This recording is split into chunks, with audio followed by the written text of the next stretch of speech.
Emily Lutke is awesome. She's starting a brand new program for us and coming in as a brand new teacher. Normally, I would not hire someone as a brand new teacher to begin a program. I just think it's hard enough figuring out what to do when you're just beginning. Okay, so today is a block day. So we will start out with a long art class. But she's astounding. What impressed us the most was her attitude is always about what students can do, not what they can't do. Then we'll go out to the grocery store. And as soon as they get back, they'll go to lunch. Right after lunch, job skills, a reading lesson, and they go to gym class at the very end of the day and pack up and go home. I just have so much admiration for this young teacher who just came in and took the bull by the horns. Here's our schedule for the day. The paraeducators get here around 7 o'clock. So you can just go to the fundamentals like you always do. And we wait for the bus. Good morning, Maya. Good morning, Mariella. Good morning, Marvin. School community-based students are students who have significant cognitive disabilities and sometimes physical disabilities as well. And they're not going to special centers. John, honey, you not feeling good? It's a busy day, and it's a long day. You guys go ahead. I'm going to take John down to the nurse right now. John, hon, okay, calm down. We got a problem up in the main lobby of a youngster getting sick. Let's go to the nurse, okay? Let's walk, buddy.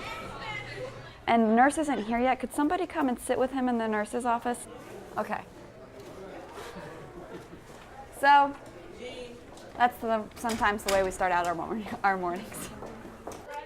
Hello, everybody. So the goal of the school community-based program is for the students to gain access to the general ed curriculum, mostly in reading, writing, and math. And then, of course, we have the community-based component, so that when they get their certificate, then they can go on and be very functional adults. Do you need to walk to the nurse with me?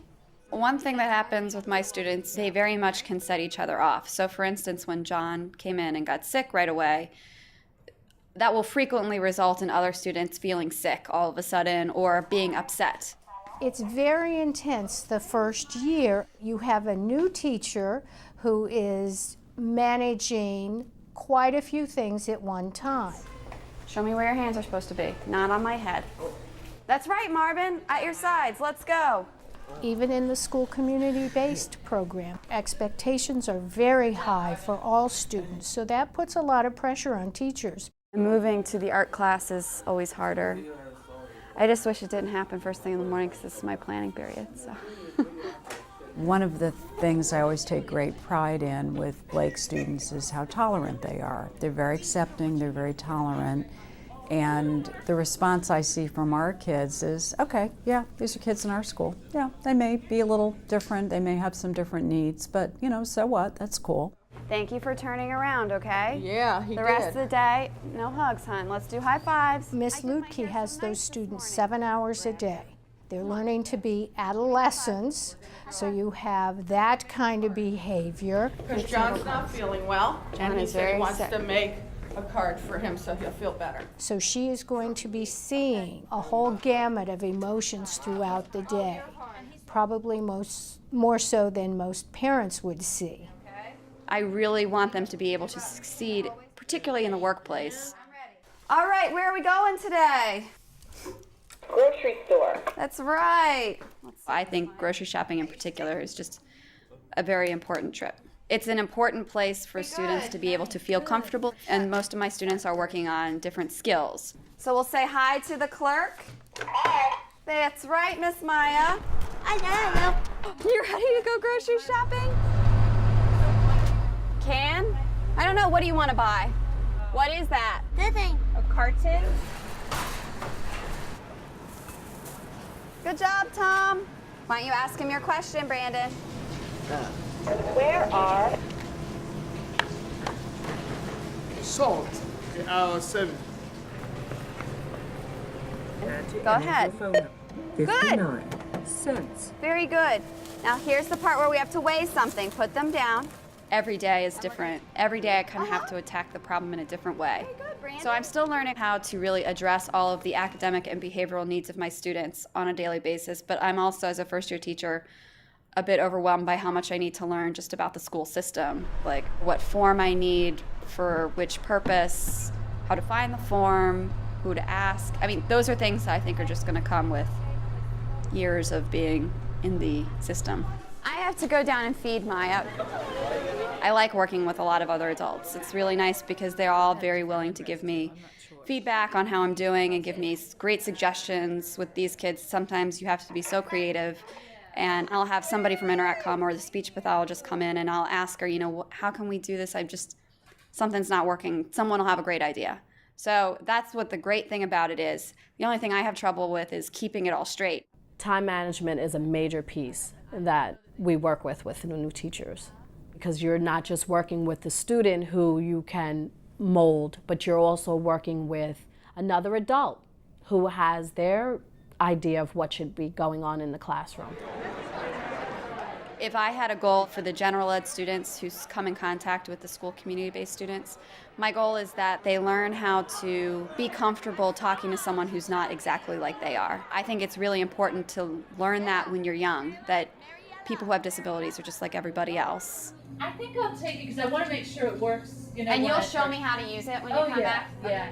Mike Walsh has been a very good resource for me.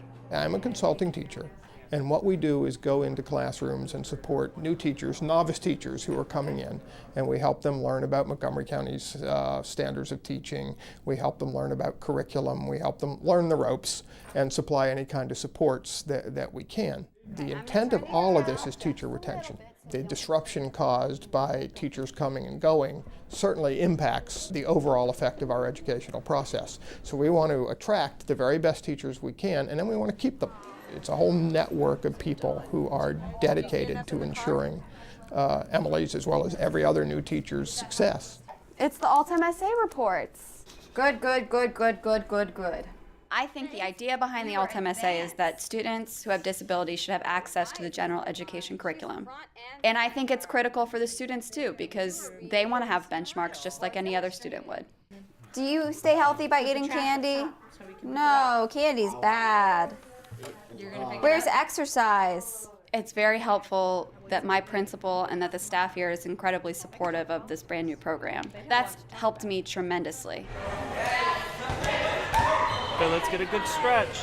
Mr. Howley has been a great asset to this school and particularly to this program. Not only is he familiar and he knows what their quirks are and he knows how to work with them, but he's also just so enthusiastic. He loves working with school community-based students. 1, 2, 3. 7. Oh yeah! I will have this cookie. I haven't had lunch yet. All right, Miss Watching Maya. Maya get on the bus Have a nice is usually the last thing that happens during my school day. When Maya smiles at you for whatever reason or whenever it is, something's good. Something went right that day. So that's what my classroom looks like at the end of the day. It's a shambles. Today was worse than usual. What they take on is very overwhelming, and there's a special place in heaven for people who teach special education. We need to make sure that we're also providing as many supports as possible for them. I think that's what will keep our first-year teachers, keep Emily specifically, I hope. Stride. Go, Chris, go. Raymond, lift your knees. When I come out here after class, I like to just, joke around with the kids, kind of get in a few laps of running and, just kind of forget about my day for at least 2 hours. It's a major stress reliever. I love coaching. I'm really, really glad I made that decision. At the end of every day, I go home and something crazy might have happened, but I almost always feel like somebody got something out of being in my class that day. That makes me feel good, because the more that my students do and show people that they can do, the more people are going to expect them to learn and to behave beyond expectations. So let's open up our book. I need to see you reading.